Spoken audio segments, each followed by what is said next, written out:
Tokyo Game Show is right around the corner, and it is one of the biggest events in gaming. Over the years, TGS was always a show I heavily looked forward to because JRPGs were always at the forefront for the event. But in more recent years, it's really developed into all things Japanese gaming with a good amount of mobile games showcased. But nevertheless, the JRPG is always there in some shape or form. So here we are with JRPGs that need to be at TGS 2020.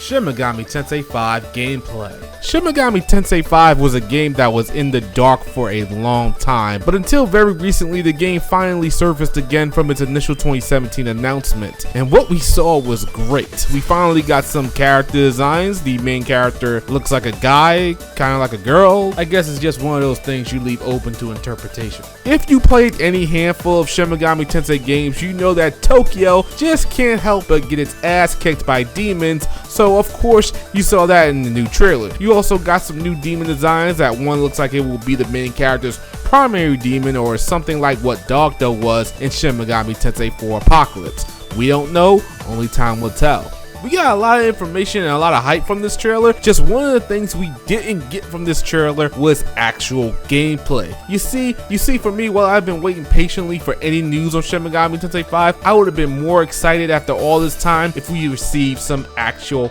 factual gameplay. You know, I can understand that cinematic trailers are good to garner hype for the game or to maybe resurface your game to the general public so people are accustomed to it now, but for me and many others, a gameplay trailer will always reign supreme over just a cinematic trailer. So you would figure after all this time, since 2017, they would have a little bit of gameplay to show, but no, we didn't receive any of that. So hopefully this Tokyo Game Show from Atlas, we will see some Shin Megami Tensei 5 gameplay. It doesn't have to be an entire showcase of gameplay. I would just be satisfied with just maybe a 30-second snippet of gameplay. If I could see the UI, how the battle system is set up, to see if the battle menus are just as dynamic and maybe a little bit more stylish to Persona 5, how does the in-game engine look, you know, small things like that would be nice to see. And I really see no other place to showcase that kind of trailer other than Tokyo Game Show. Although there can be another Nintendo Direct where they would show everything Shin Megami Tensei 5 related, but I feel Tokyo Game Show needs some real hype and buzz talking about it after it's done. And what better way to get that sort of buzz than to show some gameplay for one of the most anticipated JRPGs of recent memory. Tales of Arise.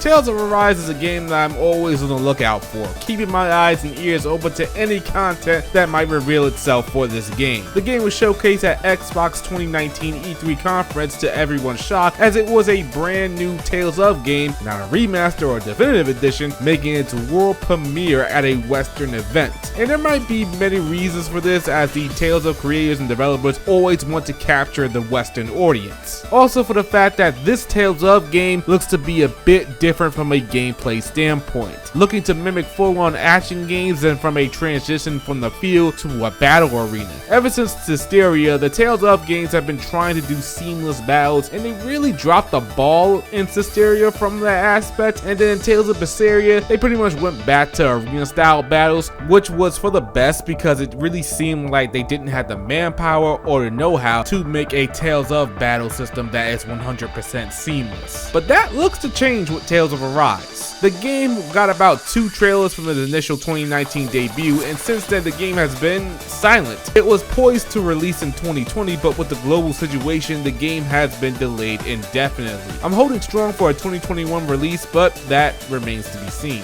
I feel Tales of Arise should be at a good enough place development-wise to showcase a healthy amount of gameplay, since the initial trailers teased us with some already. Now we want to see what this full-force action RPG has to offer, and to see other playable characters in all their glory. As I said in the past, depending on Tales of Arise success, this might be a major turning point for the Tales of series, and hopefully it's for the better. Not that I had a real problem with past Tales of offerings, it's just that I can see the developers are really trying to push this series to new heights in terms of sales and popularity. So maybe Tales of Arise might be the quote-unquote step in the right direction for that. Hopefully we see more of Tales of Arise at Tokyo Game Show. Bravely Default 2. Bravely Default 2 has been yet another game that has been in the dark for some time, and it's a perfect time for it to show up again at Tokyo Game Show. The game has been slated for a 2020 release, but it's been a while since we saw anything from it. We pretty much got a hefty demo early in the year, but after that, it pretty much went off the grid. So I don't expect it to show up at Tokyo Game Show, or even if it does, I really do expect a delay into 2021. As I said, the demo was rather hefty, giving us a good look at how battles will take place and how important it will be to switch up classes. The visual upgrade from the 3DS to the Switch is definitely an attention grabber. It looks amazing running on the Unreal Engine. Bravely Default has always captivated people from its battle system and rather rambunctious cast of characters. I haven't been too big on Bravely Default, but after playing the demo for a bit, I'm really looking forward to seeing how this one stacks up to the rest. From what I'm hearing, it has the potential to be the best in the series. So here's to hoping we see more Bravely Default 2 at Tokyo Game Show. Grand Blue Fantasy Relink. Okay, can I be real with you guys for a second? Be real, son. Real?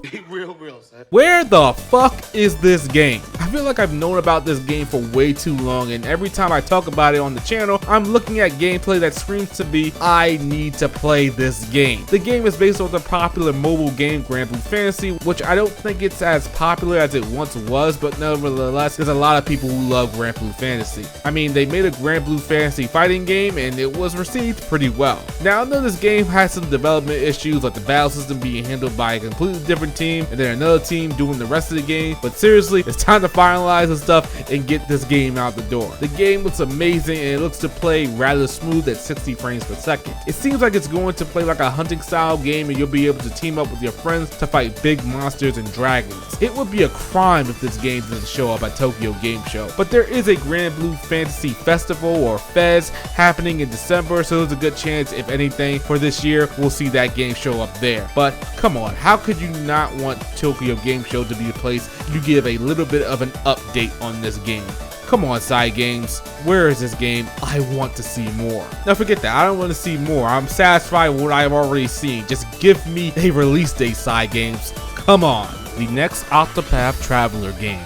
Octopath Traveler was a nice little surprise when it was released in 2018. Its high-res 2D pixel look was a big hit for many of us, and since its initial release, the game has gone on to sell over 2 million units. For a game that Square Enix didn't have much hopes for before its release, I would say the game was an overwhelming success. As much as I enjoyed the gameplay and look of Octopath Traveler, its storytelling was a bit of a letdown for me, primarily because the stories were separate, almost isolated events rather than together. There was one point where a character was trapped by himself, and I was sitting there wondering where in the story lore are the rest of my party members to help him out. But that was a gripe that I could stomach, as the rest of the game was on point.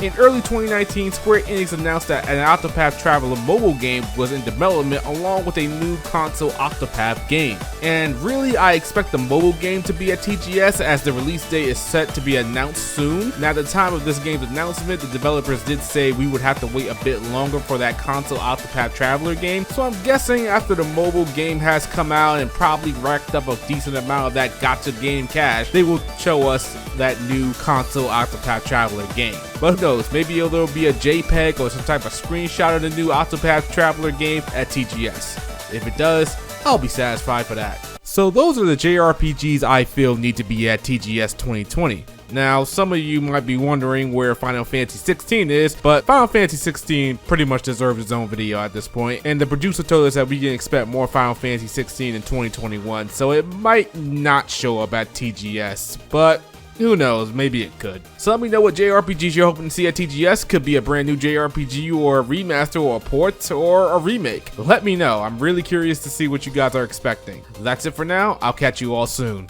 Peace.